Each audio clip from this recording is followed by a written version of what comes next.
We had the right love at the wrong time. I guess I always knew inside I wouldn't have you for a long time. Those dreams of yours shining on distant shores, and if they're calling you away, I have the right to make you stay. Sana all. But somewhere down the road, our roads are gonna cross again. It doesn't really matter where, but somewhere down the road, I know that heart of yours will come to see.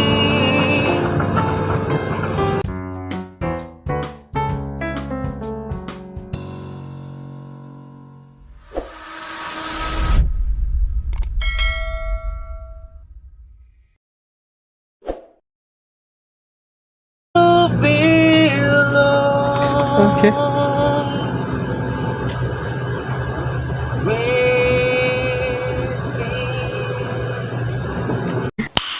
Nice. Yo, what's up mga kompanyero? Bound tayo sa port.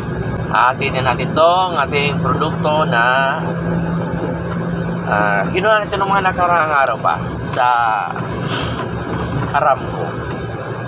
Kasi nandito na, dumating na yung ating customer na same as usual, isang livestock na barko. Livestock, it means yung mga pangarga niya, mga lamb, or di kaya mga kambing, or baka, or camel. So, ayan. Pero itong customer na ito mga kompanyero, kalimitan pangarga niya, mga kambing, o di kaya yung tupa. Medyo matagal-tagal din akong hindi nakapag-upload mga kompanyero. Gawa ng nagtampo ako kay YT sa ating lolo kasi lagi akong nakaka-copyrights. So relax muna ako. Sinubukan ko muna mag-upload ng iba kong mga content. Tsaka tawag dito, medyo naaliw din tayo sa pagre-reels mga kompanyero. So ayan, hindi ko naman papabayaan sa aking YouTube kasi ito lang yung nagsisilbing parang isang aking documentary or diary. Okay. No? Dito na makikita ko dito yung mga kaganapan na nangyari sa aking buhay o nakaraan. Yun, di ba? Kasi paglipas ng taon,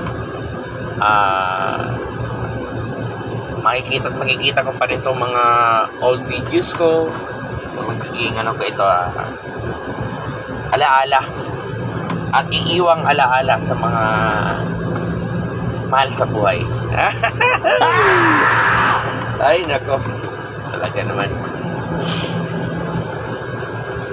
So, ayun lang. Hindi naman ako umaasa na kita sa aking pag-vlog. At least, pinapakita ko lang yung aking talent. Okay. Kumbaga ba? At least nasubukan kong maging isang bida. Isang parang talk show or tulad nito, pag-vlog. Ganyan. Okay. At least darating na henerasyon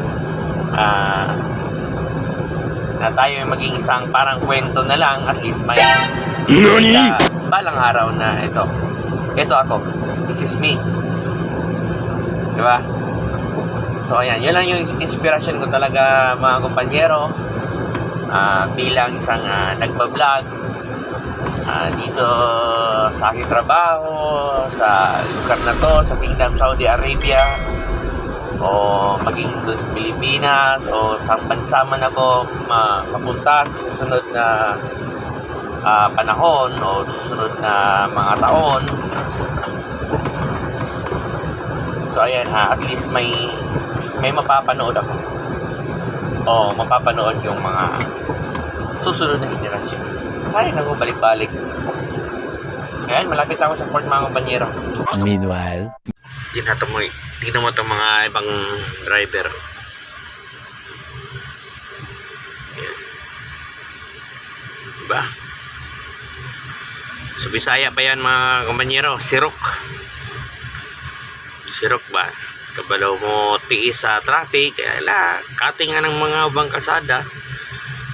So, pwede man tamo cutting yapon, pero ang lisod bang diya, kumbaga sa Tagalog pa, pwede naman din nating na susunod yung diskarte nila. Kaso lang, problema niyan kung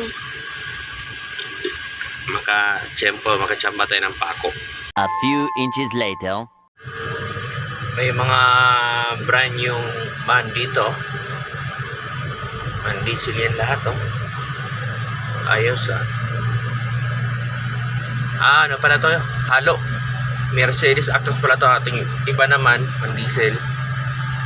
Ayan.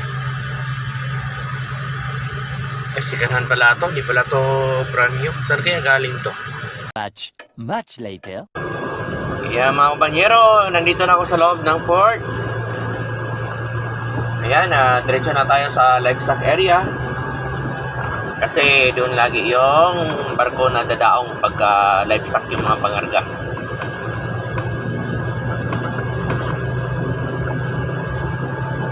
So, nandito na tayo sa loob ng port ng Jeddah. Ayan. Much later. So kanina, daanan natin yung mga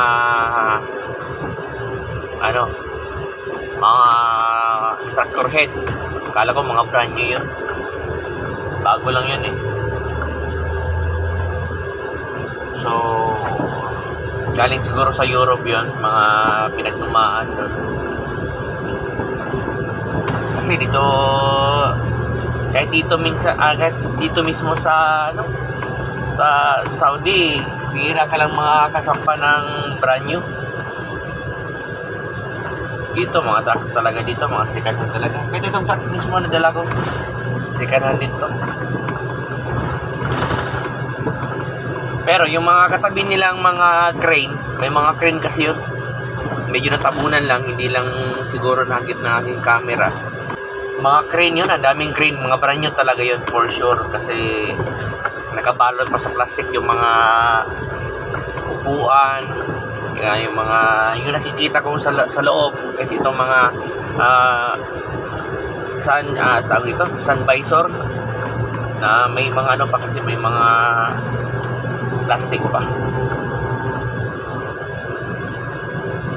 So ayan, A little longer than a few minutes later. napakainit ngayon dito. Napakainit. Nung nakarang linggo, humid. Tapos ngayon, sobrang init. September 2. Beer months na. Ewan ko lang kung matutuloy ba yung pag-iisip ko dito o depende sa offer ng company.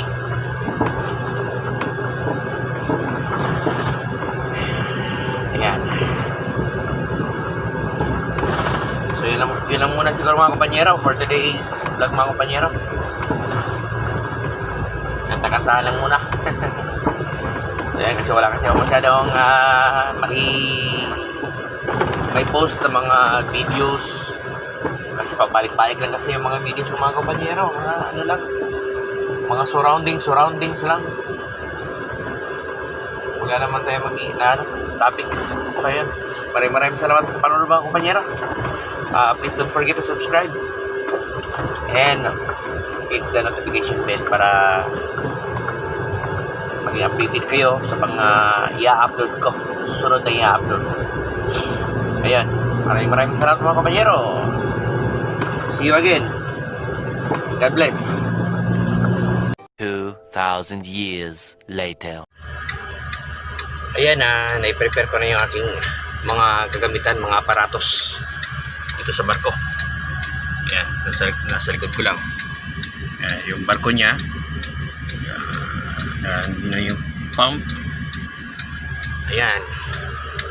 I prepare ko na lahat. So, hinihintay ko na lang ngayon ang pagdating ng safety officer para makapag-start na. At ayun. So, ito yung barko. Pangarga niya, mga camping at saka tupa. So, yun ang mga kapanyero. Maraming salamat ulit sa panunood. Kumbati sa Kudre. Pating initas panahon.